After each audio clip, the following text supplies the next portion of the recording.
สบายดีพี่น้องเพื่อนมิตรจิตจะหายถ้าบางงานกับที่ส้มไรเดอร์หากเฮ็ดแล้วเมื่อวานนี้โอนเราเม็ดสาวบ่ได้ตัด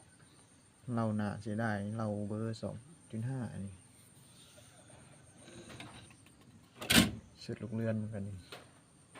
บางงานปานใดแล้วพี่ส้มได้